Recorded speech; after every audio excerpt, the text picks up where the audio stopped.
Welcome to the Synteo podcast. I am Jorge Picunich, the CEO of Synteo, and I welcome you to the second part of my conversation with David Victor, a professor at the University of California at San Diego, who is one of the leading thinkers on climate change. In this part of our conversation, I talked to David about the problem with carbon offsets and the renewable energy source that people don't talk about, but that may be the key to a green future. I hope you enjoy.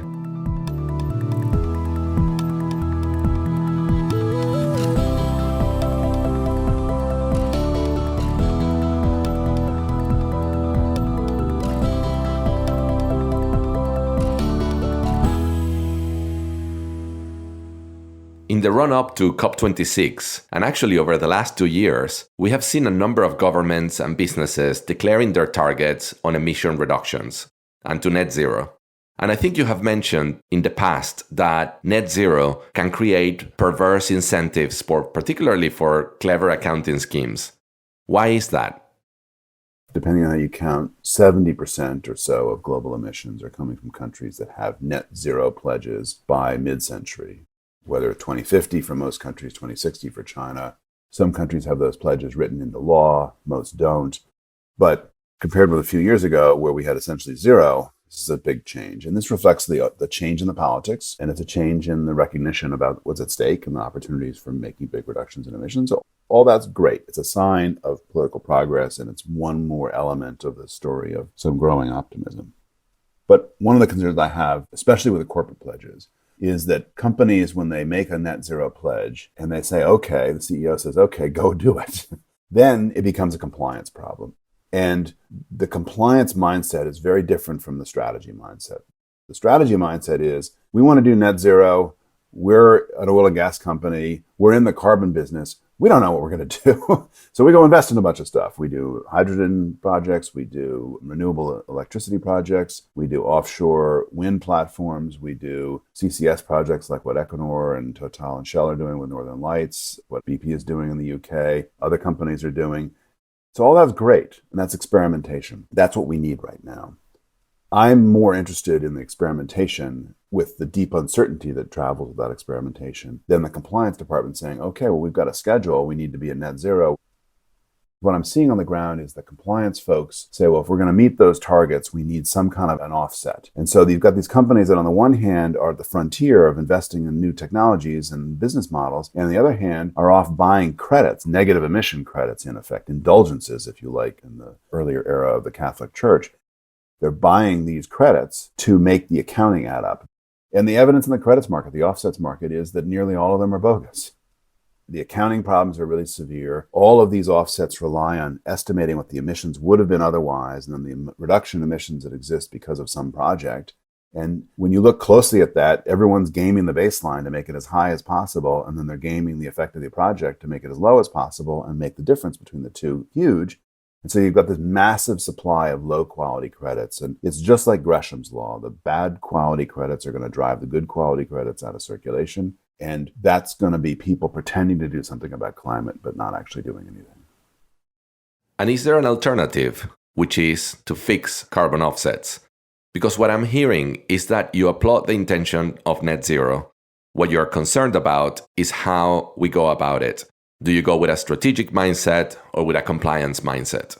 So if we were going to use offsets, which were originally conceived to prioritize decarbonization measures where they made most sense, would that be a valid approach? Jorge, I think that's exactly the right question. And I think right now we don't fully know the answer. I guess I'll say two things about it. One is, I think it's really important for the companies that are on the front lines of emitting activities, whether you're in the steel industry, the aluminum industry, the oil and gas industry, shipping, and so on, for them to focus on doing what they do best, which is transforming their industry. And they might succeed, they might fail. My guess is it's going to be a mixture of incumbents coming up with new technologies and transforming their business. Think about the history of IBM. And it's going to be a lot of new entrants. Look at what's happening in electric vehicles, where most of the innovation has been happening from new entrants, Fisker, Tesla, the Chinese firms, some of whom have thrived like Tesla, some of whom have died like Fisker. And now you've got the incumbents who, some of them are trying to figure out how to develop these new technologies, and they might be very successful, like what General Motors is doing with batteries. So there's an industrial transformation underway, but it's inside the boundaries of that industry. So the first thing I'd say is the most important thing is for those firms and industries to be focusing on areas where they have real value added.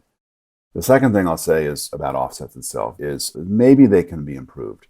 I'm personally very skeptical that any system that relies on a counterfactual calculation, so where you have to calculate the level of emissions that would have existed without the project, although that doesn't actually happen in the real world, so you never can really observe it.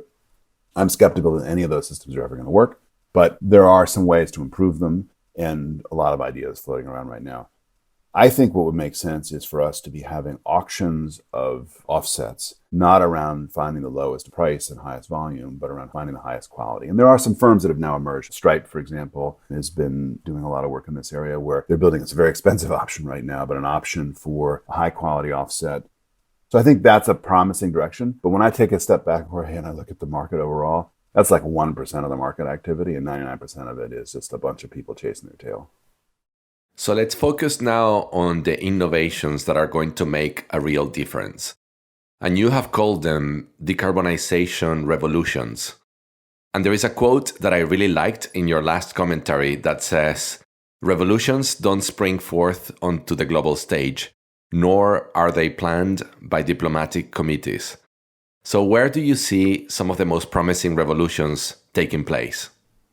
Well, so Frank Heels from the University of Manchester, Simon Sharp, who's based in the UK government and now in the Cabinet Office as part of the team that's leading COP26, and I had this report that came out in December of 2019. One of the things we did in that report is we went and looked at all 10 of the major emitting sectors to try and answer your question, Jorge, which was where do we see the promising innovations and how well are we doing? And what's so interesting about it is we're all over the map. There are some sectors that are actually doing pretty well and are pretty far along. Electricity, fortuitously, is the furthest along. And the reason it's fortuitous is because if you believe this maxim that comes out of almost all the energy models, that an economy that decarbonizes is an economy that electrifies, then the progress that we've made in electricity, and you see this especially in the OECD countries, the advanced industrialized countries, less so in the non-OECD countries because of this continued build out of coal, but we're starting to see some progress. And the progress is renewables, it's natural gas competing with coal, it's efficiency, just across the board, efficiency of electric using appliances and electric generators, especially the appliances. So that's a pretty interesting story. It doesn't get you to deep decarbonization automatically. It delivered shallow decarbonization, but it's on its way to deep decarbonization. A lot of uncertainties there, in particular around natural gas. So that's one extreme, which is we're actually making quite a lot of progress in electricity. The other extreme, you've got a lot of the basic industries that don't have options available right now. I mentioned steel earlier. We've got the cement industry. You've got plastics. These are all industries that cause some significant emissions, and they're all what people like to call hard to abate, but there aren't obvious solutions. We've got a lot of experiments happening, mainly in Europe, not so much in the rest of the world. And that reflects that if you're a big company, you're operating out of Europe, especially if you're headquartered in Europe, you're really worried about license to operate if you're not taking the climate change problem seriously. And we're seeing some evidence of early progress there, but it's going to be slow. You know, steel, we have the first products from this zero carbon Swedish steel mill delivered this last summer, but the next mills are going to be years and years and years, and the scale up is difficult. The risks are massive, and that's because of the structure of the industry. Yes, and we're close to that. As you know, David, we are working with a number of multinational companies on decarbonization and on new models of growth that are planet positive. And these hard to abate sectors, like steel and cement, as you say, are very complex. And partly because they require a lot of collaboration across the value chain, from the demand for these materials all the way to the technologies that are used to manufacturing them. And if I could just say on the issue of collaboration, I think that's so important and interesting. When you look closely at these kinds of really risky, over-the-horizon investments, you need firms to be able to collaborate. So there's big questions of antitrust and competition law that are raised by that. And then you need the capacity of firms to collaborate with government, partly to absorb risk.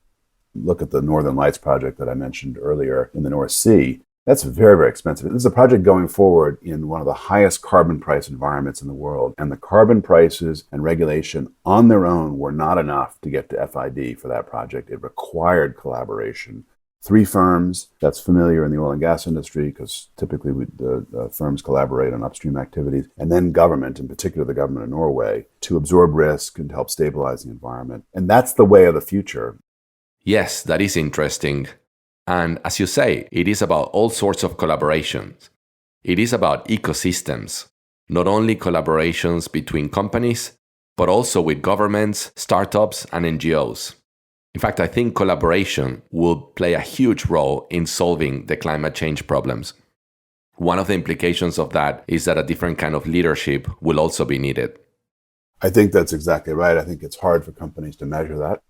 If you manage what you measure and you deliver what you compensate, classic corporate governance questions, it's easy to take old ideas that are familiar to your old industry, turn them into metrics, and then generate comp around that and generate performance. And the collaboration stuff, the riskier it is, the harder it is to measure, the more prone it is to failure. So it requires a different kind of person. I think this also draws out a couple of big concerns I have, or implications of this whole revolution. One of them is a point you mentioned just in passing, which I think is central to the whole thing, which is what's a sector? So right now we're thinking about organizing these decarbonization activities according to sectors, steel and cement and plastics and electric power and on and on and on. But in some places, the sectors are going to completely disappear. The sector lines are going to disappear. For example, if hydrogen ends up as a major energy carrier, then the really important sector is going to be around low-cost delivery of hydrogen. And then the other industries are going to be hydrogen-using industries as opposed to value creation through their traditional methods. So one of the things we have to be mindful of in developing these collaborations is not to have the boundaries around the collaboration so fixed to an old industrial organization that we can't recognize that we've got all of these innovations that are in some sense spilling into and redefining the sectors. Thank you, David. As we close this conversation, it will also be great to hear from you. What are your thoughts on the technologies that are most essential to realize a full-scale energy transition? You mentioned hydrogen a couple of times, and I know that you have done a lot of thinking on carbon capture and storage. And there are, of course, all the technologies that have made progress over the last decade or two, like solar, wind, energy storage. So what is your thinking? Which of these will be essential? So first, I think electricity is almost certain to be essential because it's a clean energy carrier, because the technologies are already advancing in that sector. And almost anything we can electrify at reasonable cost will probably get electrified. After that, I think the biggest wild card right now is gaseous fuels. And I'm going to call that a category of energy carrier as opposed to natural gas and hydrogen and so on, because they're all providing the same service, which is in effect a flexible energy carrier that's easy to store. That's the beauty of natural gas, especially with the horizontal drilling fracking revolution. Production costs have come way down. We know how to transport it. We know how to store it. The industry is learning very quickly how to do all that without leaks, but we're still at a fossil fuel. And so I think what we don't know is where we go from there. I could see a world where it's natural gas plus CCS, where natural gas ends up as the backbone along with some other gaseous fuels, or an alternative world where hydrogen is the energy carrier of the future. I think hydrogen is unbelievably important. And I think hydrogen is actually part of the case for CCS because of the production methods. You could imagine making so-called blue hydrogen out of steam reforming natural gas, capturing the carbon, putting it underground. Not zero emission, but very, very low, very close to zero emission. And that's the big wild card. And so I'm really encouraged to see the European experimentation with hydrogen, and more discussion in the United States around hydrogen. But that's a big unknown. But it's an unknown that speaks to me as someone who looks at the energy system, and I guess here's where I'll close this answer is, somebody looks at the global energy system today and asks, what's really in play? The single greatest wild card is what happens to the gas industry. The conventional oil industry in a world of deep decarbonization gets crushed, not eliminated, but crushed. The gas industry is not clear whether gas thrives or gas dies, or the gas companies all become hydrogen companies and they emphasize the infrastructure. They're all pipeline companies, basically, and the purveyors of clean gaseous fuels. I don't know, but it's the great wild card.